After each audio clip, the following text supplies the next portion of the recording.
Sa isang masiglang bayan sa tabing dagat sa Pilipinas, ang hangin ay puno ng tawanan at masasarap na amoy ng mga lokal na pagkain. Ang araw ay nagbigay ng mainit na sinag sa makukulay na kalsada, nag-aanyaya sa mga lokal at turista na makiisa sa mayamang kultura na nakapaligid sa kanila. Sa gitna ng maraming kainan sa tabing dagat, isang kainan ang namumukod tangi dahil sa tunay na lutuing Pilipino at maayang kapaligiran. Ito ay isang lugar kung saan nagtitipon ang mga pamilya, nagdiriwang ang mga kaibigan, at naghahanap ang mga biyahero ng lasa ng pagiging mapagpatuloy ng mga Pilipino. Sa loob ng masiglang kainan na ito, ang mga mesa ay pinalamutyan ng makukulay na mantel, at ang mga pader ay pinalamutyan ng tradisyonal na sining na nagkukwento ng kasaysayan ng Pilipinas. Ang usapan ng mga parokyano ay magkahalong tumutugma sa kalansing ng kubyertos at ang mga sumisitsit na tunog ng pagkain na inihahanda sa kusina. Ito ay isang eksena na sumisimbolo sa kulturang Pilipino, mainit, nakakaanyaya, at puno ng buhay. Sa puso ng kainan na ito ay isang batang waiter na nagngangalang Marco. May malawak na ngiti at sabik na maglingkod, si Marco ay nagpakita ng diwa ng pagiging mapagpatuloy ng mga Pilipino. Nagtrabaho siya sa kainan na ito ng ilang taon, hinahasa ang kanyang mga kasanayan hindi lamang bilang isang server, kundi pati na rin bilang isang embahador ng lutuin at kultura ng kanyang bansa. Matata sa Tagalog at Ingles, ipinagmamalaki niya ang kanyang kakayahang makipag-usap sa mga tao mula sa iba't ibang antas ng buhay. Ang bawat araw ay nagdadala ng mga bagong mukha, at ang bawat pakikipag-ugnayan ay isang pagkakataon upang ibahagi ang kanyang pagmamahal sa kanyang bayan. May mga pangarap si Marco na higit pa sa paglilingkod sa mga mesa, hangad niyang maglakbay sa mundo, tuklasin ang mga kultura na malayo sa kanya, at pagbutihin pa ang kanyang Ingles. Ang kanyang dedikasyon sa pag-aaral ay nagbunga, nagsasalita siya ng Ingles ng napakahusay, madalas na humahanga sa mga dayuhang bisita sa kanyang kahusayan at kaalaman tungkol sa mga lokal na kaugalian. Gayunpaman, sa kabila ng kanyang mga pagsisikap at tagumpay, nanatiling mapagpakumbaba si Marco. Nauunawaan niya na hindi lahat ay nakakakita ng pagsisikap na ginawa sa pag-aaral ng isang wika, lalo na para sa isang taong may ibang unang wika. Ngunit sa araw na ito, haharap si Marco sa isang hindi inaasahang hamon. Habang naglalakad siya sa dining area, napansin niya ang isang grupo ng mga turista na kararating lang sa isa sa mga magagandang mesa na nakatanaw sa karagatan. Sa kanilang kilos at malalakas na boses, malinaw na sabik silang mag-enjoy sa kanilang bakasyon, ngunit tila walang pakialam sa kanilang kapaligiran at sa mga taong gumagawa ng kanilang karanasan. Ang kanilang tawanan ay pumuno sa espasyo, ngunit mabilis itong naging mga pangungutya nang magsimula silang gumawa ng mga mapanirang komento tungkol sa kasanayan ni Marco sa Ingles bago pa man siya kausapin. Sa una, nakaramdam si Marco ng bahagyang pagkabalisa habang ang kanilang mga boses ay tumagos sa init ng kanyang kapaligiran. Ang kanilang bastos na mga komento ay hindi lamang insulto sa kanya, kundi pati na rin sa kanyang kultura, isang kultura na itinayo sa respeto at kabaitan. Ngunit huminga siya ng malalim, ipinapaalala sa kanyang sarili na mayroon siyang trabaho na dapat gawin at nautang niya sa kanyang sarili na lampasan ang kanilang mga insulto. Hindi niya alam na ang pakikipagtagpo na ito ay magiging isang mahalagang sandali sa kanyang buhay, isang sandali na magpapabago hindi lamang sa kung paano niya nakikita ang kanyang sarili, kundi pati na rin kung paano siya nakikita ng iba. Habang papalapit si Marco sa kanilang mesa na may maayang pagbati at isang menu sa kamay, hindi niya maalis ang hapdi ng kanilang mga salita. Ngunit sa likod ng kanyang maayang ngiti ay may nakatagong determinasyon na malapit ng ilabas sa mga paraang hindi inaasahan ng sinuman. Habang papalapit si Marco sa mesa na inookupahan ng grupo ng mga turista, nakaramdam siya ng halo ng pananabik at pangamba. Nakatagpo siya ng iba't ibang uri ng mga customer sa kanyang mga taon ng serbisyo, ngunit may kakaiba sa grupong ito na nagpahiwalay sa kanila. Sila ay maingay at malakas, ang kanilang tawanan ay umaalingaw sa buong kainan, ngunit kulang ito sa init. Sa halip, nagdala ito ng hangin ng kayabangan na nagpabalisa kay Marco. "Uy! Sa wakas, may kukuha na ng order namin," sabi ng isa sa mga turista nang may pangungutya habang dumating si Marco sa kanilang mesa. Ang lalaki ay sumandal sa kanyang upuan na may ngisi, malinaw na hindi natitinag sa mapanirang tono na ginamit niya. Nagbigay si Marco ng magalang na ngiti, determinado na huwag hayaang maapektuhan ng kanilang ugali ang kanyang profesionalismo. "Magandang hapon. Maligayang pagdating." Maaari ko bang kunin ang inyong order? Masayang sagot ni Marco, matatag ang kanyang boses sa kabila ng nakatagong tensyon na kanyang nararamdaman. Nagpalitan ng tingin ang grupo, at nagsalita muli ang parehong turista. Sa pagkakataong ito ay bahagyang itinaas ang kanyang boses. Sigurado. Pero sana maintindihan mo kami. Ayaw naming sayangin ang oras namin sa isang waiter na hindi marunong mag-Ingles ng maayos. Ang komento ay puno ng pagmamataas at nagdulot ng alon ng mga pagngisi mula sa kanyang mga kasama. Nanlumo ang puso ni Marco sa insulto. Sanay na siya sa paminsan-minsang hindi pagkakaunawaan sa mga turista dahil sa mga hadlang sa wika, ngunit iba ito. Ang kanilang tawanan ay parang personal na atake sa kanyang mga kakayahan at pagsisikap. Huminga siya ng malalim, tinawag ang lahat ng kanyang pagsasanay sa pagiging mapagpatuloy upang mapanatili ang kanyang pagpipigil. Siyempre, tinitiyak ko sa inyo na naintindihan ko ng perpekto, sabi niya, binibigyang diin ang bawat salita ng may kalinawan. Ito ay isang maliit na kilos ng paglaban sa kanilang mapanirang ugali, ngunit sa loob, nakaramdam siya ng alon ng mga emosyon na naglalaban para sa kontrol. Habang kinukuha niya ang kanilang mga order, isang halo ng mga lokal na pagkain at ilang mga kahilingan para sa mga pagbabago, hindi niya maiwasang mapansin ang paraan ng patuloy nilang pagmamaliit sa kanya. Sila ay tahasang gumamit ng mga pinalaking kilos at pinasimpleng wika na parang hindi niya kayang umunawa ng anumang mas komplikado kaysa sa mga pangunahing salita.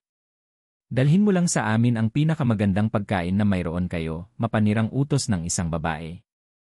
Sumali ang iba pang mga turista sa tawanan, ang kanilang magugulong tono ay pumupuno sa espasyo sa kanilang paligid na parang nagtatanghal sila ng palabas sa gastos ni Marco. Ang bawat biro sa kanyang gastos ay parang matalim na saksak. Ngunit nanatili siyang matatag, inuulit ang kanilang mga kahilingan upang matiyak ang kawastuhan habang pinapanatili ang kanyang maayang ugali. Habang naglalakad siya palayo sa kanilang mesa upang ilagay ang kanilang mga order sa kusina, nahirapan si Marco na pigilan ang halo ng pagkagalit at sakit na bumubuo sa loob niya. Palagi niyang ipinagmamalaki ang kanyang sarili sa pagtrato sa bawat customer ng may respeto at kabaitan, naniniwala na ang bawat isa ay karapat-dapat sa pagiging mapagpatuloy. Ang pag-amin ay parang manipis na sinulid na nakabitin sa hangin, pero sapat na ito para magbago ang kanilang pakikitungo. Nagsimulang mag-isip ang grupo tungkol sa kanilang asal, hindi lang kay Marco kundi pati na rin sa iba pang nakakasalamuhan nila sa kanilang paglalakbay. Napagtanto nila na ang kanilang pagiging mayabang ay maaaring humantong sa kawalang galang, at nagbukas ito ng usapan tungkol sa kanilang pag-ugali bilang mga turista.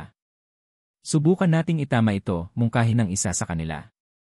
Pwede tayong humingi ng tawad o kaya'y magbigay ng malaking tip. Sumang-ayon ang iba at nagsimula silang magplano kung paano nila babawiin ang kanilang masamang asal. Samantala, bumalik si Marco sa kusina na may pakiramdam ng tagumpay. Gumaan ang pakiramdam niya, ang pagtatanggol sa sarili ay hindi lang nagbigay sa kanya ng lakas, kundi nagtulak din sa mga taong walang galang na magbago ng pananaw. Habang sinasabi niya ang kanilang mga order sa kanyang mga kasamahan, narinig niya ang mga usapan mula sa mesa ng mga turista. Kailangan talaga natin maging mas magalang, sabi ng isa. Madaling makalimutan na may mga tunay na tao sa likod ng mga serbisyong ito. Sumingit ang isa pa at humingi ng tawad dahil nag-assume sila batay lang sa hitsura. Ito ay maliit pero mahalagang tagumpay na nagpapakita kung paano ang isang gawa ng tapang ay maaaring kumalat at makaimpluwensya sa pananaw ng iba tungkol sa kultura at respeto. Napuno ng pagmamalaki ang puso ni Marco nang ma-realize niyang hindi lang niya ipinagtanggol ang kanyang sarili, kundi nagbukas din siya ng pinto para sa mas malawak na pagkakaunawaan.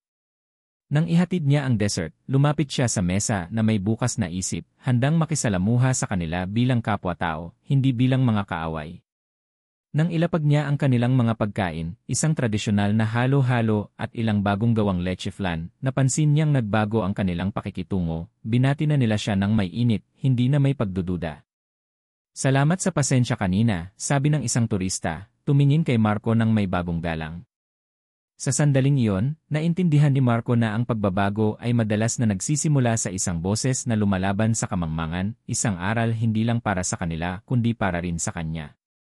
Nang bumalik si Marco sa mesa ng mga turista dala ang kanilang dessert, naramdaman niya ang malaking pagbabago sa atmosfera.